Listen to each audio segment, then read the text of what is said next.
happening, gang? It's your boy Retro back again with another reaction video. Yeah. Today we got another huge update. You guys can probably already tell that it is going down. Just by that title alone, you guys are definitely going to want to see this one.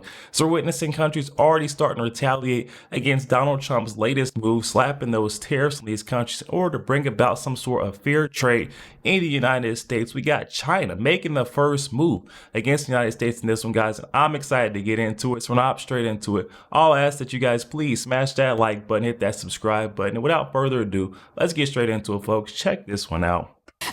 You know, Brian, this market reaction was a shock to everyone, really, except for President Trump, who likened it to a scheduled medical procedure to treat a sick patient. I think it's going very well. It was an operation, like when a patient gets operated on, and it's a big thing. I said this would exactly be the way it is. We have $6 or $7 trillion coming into our country. And we've never seen anything like it. The markets are going to boom. The stock is going to boom. The country is going to boom. And his administration is echoing that line, even as the impacts keep coming. This morning, China announcing retaliatory tariffs of 34% effective April 10th. That, by the way, is exactly the kind of countermeasure that Treasury Secretary said would prompt escalation from the U.S., repeatedly warning against it. The president's aides maintain the strategy will work and the fallout will be short, despite recession warnings from some economists. This will be a short time of uncertainty, and then we'll move back to the prosperity that this president has envisioned, that he is so bold and so willing to fight for. And I couldn't be more proud and stand next to him. The new golden age of prosperity will move in. Now, there are some signs that the president's prescription might work. General Motors announcing plans to boost production of light-duty trucks in the U.S., announcing that it is hiring several hundred temporary workers as the auto industry also grapples with sector-specific tariffs.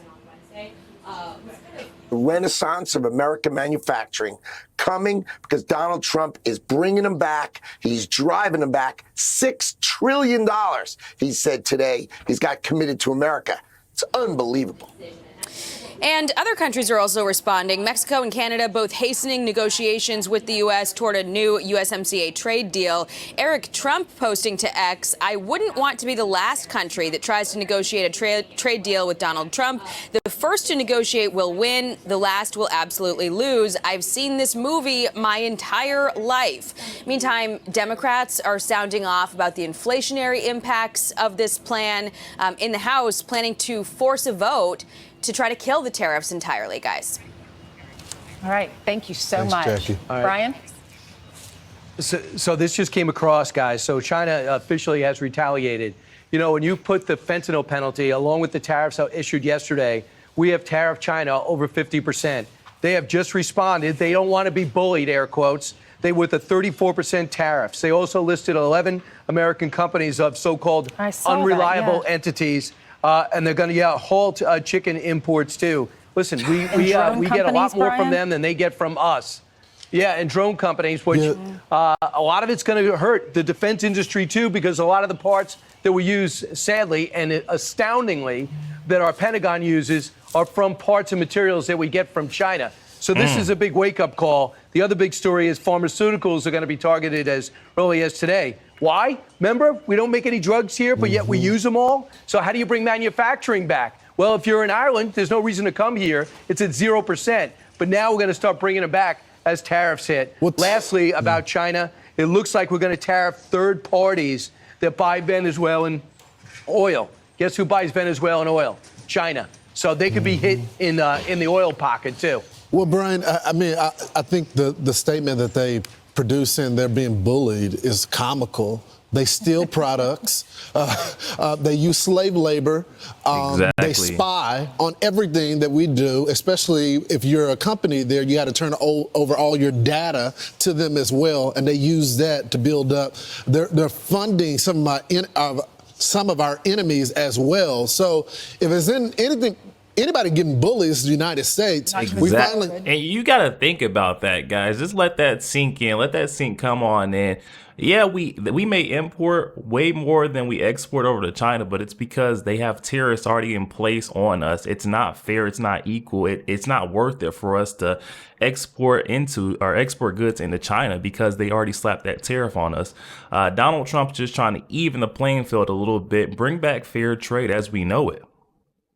You got COVID as well. Good point, Ainsley. So what we have now is a president that is taking it seriously and taking it to China. Yeah, and Bill Ackman, who is the billionaire hedge fund guy, he said, my advice to foreign leaders is that if you have not already reached out to President Donald Trump, you need to do so immediately. Trump is, at his core, a deal maker who sees the world as a series of transactions. Based on his track record to date with foreign governments, law firms, and universities, he is a tough but fair negotiator. He loves to make deals, and he loves to get things done promptly. Promptly. I expect Trump will reward the early deal makers with fairer deals than those that wait to sit down at the negotiation table, which sounds just like what Eric Trump said. And Donald Trump said, every country has called us. That's the beauty of what we do. We put ourselves in the driver's seat. So I think if you're one of the first few countries that's calling him, trying to make a deal, that's the one that's going to get those countries are going to get the headlines and going to say they're working with the United States. So I think it would be smart if they were doing. But that just lets you know that this thing will actually work, though, guys. You got to think about it. If these countries were not willing to work with the United States, well, they wouldn't be calling us. If Donald Trump's tariffs didn't actually, gain the interest or, get a little headlines from these folks, then they wouldn't be reaching out like they are right now. What he's doing, these tariffs, it's a big wake up call to these other countries that the United States is not here to mess around. You can't push us over anymore. We got a true leader in that office. This is what we needed, y'all. This is what we needed. Despite what these loonies on the left want to tell you, these tariffs are going to bring back fair and equal trade in the United States. So a couple of things. Yesterday, Ainsley and I, we know a shirt manufacturer and textiles. And he said the one thing that I was showing Ainsley, the text messages that people should realize is that we don't really have textile mills that make shirts. Because it's not a matter of just plugging it in, turning on a machine. Right. You actually need skilled people to do it. So if you're going to tariff 25%, let's say, coming from Vietnam, right away they almost become insolvent, especially if you took on debt after the pandemic to keep your company alive. So there's so many different elements to it. You could sincerely want to bring your business back. But America right now says, I'm sorry, all we have is vacant warehouses where factories used to be, or we were never good at it.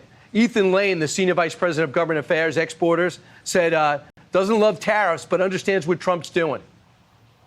Nobody who imports or exports likes tariffs, us included, right? This is not a tool that we would pick if we had other options. But the president makes a very good point that for a very long time, we've had the raw end of a lot of these trade deals. Yep. In the case of the beef industry, we've been used as, trade bait or a bargaining chip in some of these international relationships. And it's led to some really lopsided relationships.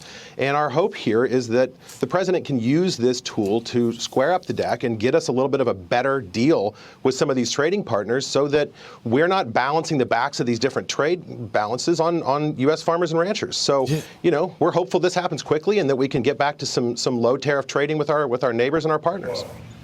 Yeah, I think he highlights a point, Ainsley, that I think shouldn't have to be highlighted is they don't want tariffs. That's not something that these communities want, but they're saying they're getting screwed over. And why are we accepting products with no tariff on it, and the other countries are putting tariffs on our beef? And I think that's what it's gonna come down to. All these mom and pops, all these local businesses, whether it's the steel, the farmers, all the other producers, they're saying that it needs to be some give and take here. Yeah, it needs to be free and fair, and that's what Donald Trump said. Yo, there we have it, guys. That is a great point there, and I feel like that's a point the left loves to leave out when they speak about Donald Trump's tariffs. They speak like he's just doing this out of the blue, out of nowhere. But if you look back in history, these countries have had lasting tariffs on us that really impact our producer, our manufacturers in our country. We can't export to their country, so why should they be able to just